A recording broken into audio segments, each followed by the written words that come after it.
Hello, welcome back to Suma MS vlogs. ಎಲ್ಲರೂ ಹೇಗಿದ್ದೀರಾ? I hope ಚೆನ್ನಾಗಿದ್ದೀರಾ ಅಂತ ಅಂದ್ಕೊಳ್ತೀನಿ. ಇವತ್ತು ಗುರುವಾರ, ರಾಯರ ವಾರ ಆಗಿರೋದ್ರಿಂದ ಮಾರ್ನಿಂಗ್ ಬೇಗ ಎದ್ದು ದೇವ್ರ ಪೂಜೆನ ಮಾಡ್ಕೊಳ್ತಾ ಇದ್ದೀನಿ.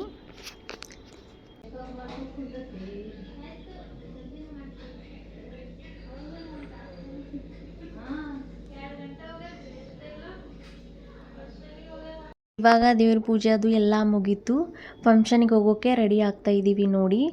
ಇವಾಗ ಫಸ್ಟ್ ನಮ್ಮ ತಂಗಿಗೆ ನಮ್ಮ ಅಕ್ಕ ರೆಡಿ ಮಾಡ್ತಾ ಇದ್ದಾಳೆ.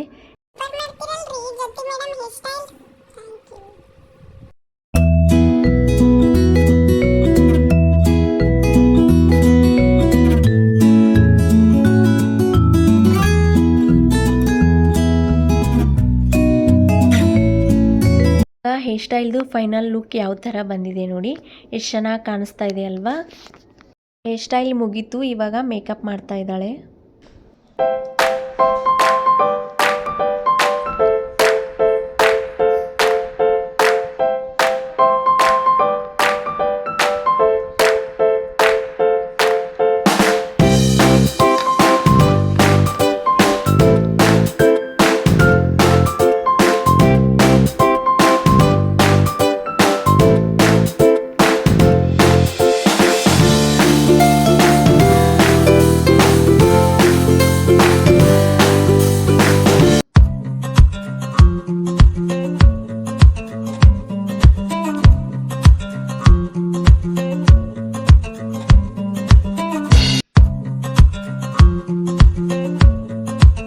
ಇವಾಗ ಇವಳದು ಮೇಕಪ್ ಕೂಡ ಮುಗೀತು ನೋಡಿ. ಇವಾಗ ಎಷ್ಟು ಚೆನ್ನಾಗಿ ಕಾಣಿಸ್ತಾ ಇದ್ದಾಳಲ್ವಾ. ಇವಾಗ ನಾನು ಬಂದೆ. ನಾನು ಹೇರ್ ಸ್ಟೈಲ್ ನೋಡಿ ಯಾವ ಥರ ಆಗಿದೆ, ನಾನು ಯಾವ ಥರ ಕಾಣಿಸ್ತಾ ಇದ್ದೀನಿ. ನಾನು ಕೂಡ ತುಂಬ ಚೆನ್ನಾಗಿ ಕಾಣಿಸ್ತಾ ಇದ್ದೀನಿ ಅಲ್ವಾ. ಇವಾಗ ಫೈನಲಿ ಎಲ್ಲರೂ ರೆಡಿ ಆಗೋದೆಲ್ಲ ಮುಗೀತು. ಇವಾಗ ಬಂದು ಕಾರಲ್ಲಿ ಕೂತ್ಕೊಂಡಿದ್ದೀವಿ ನೋಡಿ. ಹೊರಗಡೆ ಬಿಸಿಲಂತೂ ತುಂಬಾ ಇದೆ.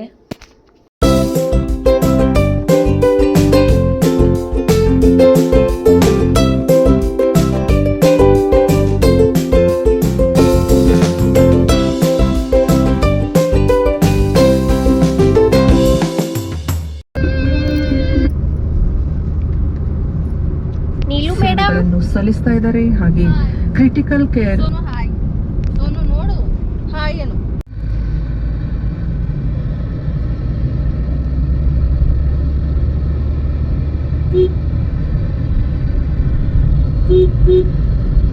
ಫೈನಲಿ ಮ್ಯಾರೇಜ್ ಲೊಕೇಶನ್ಗೆ ರೀಚ್ ಆದ್ವಿ.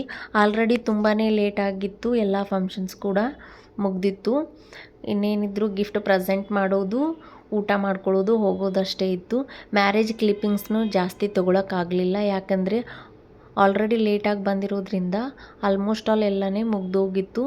ಸೊ ಅದಕ್ಕೆ ಎಲ್ಲರೂ ಅವ್ರವ್ರ ಕೆಲಸನಲ್ಲೂ ಕೂಡ ಬ್ಯುಸಿ ಆಗಿದ್ದರು. ಸೊ ಜಾಸ್ತಿ ಮ್ಯಾರೇಜ್ ಕ್ಲಿಪ್ಪಿಂಗ್ಸ್ನ ತಗೊಂಡಿಲ್ಲ. ನಾನು ಮತ್ತು ನಮ್ಮ ಸಾಹೇಬರು ಸೇರಿ ಮದುಮಗ ಮದುಮಗಳಿಗೆ ಬ್ರಾಸ್ಲೆಟ್ನ ತೊಗೊಂಡು ಬಂದಿದ್ವಿ ಗಿಫ್ಟಾಗಿ. ಸೊ ಅದನ್ನ ಹಾಕ್ತಾ ಇದ್ದೀವಿ ನೋಡಿ.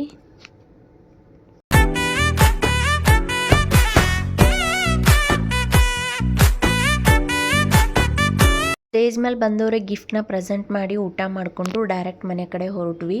ಹೋಗ್ತಾ ದಾರಿಯಲ್ಲಿ ಅಮ್ಮನಿಗೆ ಐಸ್ ಕ್ರೀಮ್ ಬೇಕು ಅಂತ ಕೇಳಿದ್ಳು. ಸೊ ಅವಳಿಗೆ ಐಸ್ ಕ್ರೀಮ್ ಕೊಡಿಸಿದ್ವಿ, ನಾವು ಐಸ್ ಕ್ರೀಮ್ನ ತೊಗೊಂಡ್ವಿ. ಸೊ ಇದಾಗಿತ್ತು ಇವತ್ತಿನ ವ್ಲಾಗ್. ಮತ್ತೆ ನೆಕ್ಸ್ಟ್ ವ್ಲಾಗ್ನಲ್ಲಿ ಸಿಗೋಣ. ಅಲ್ಲಿವರೆಗೂ keep watch more my channel.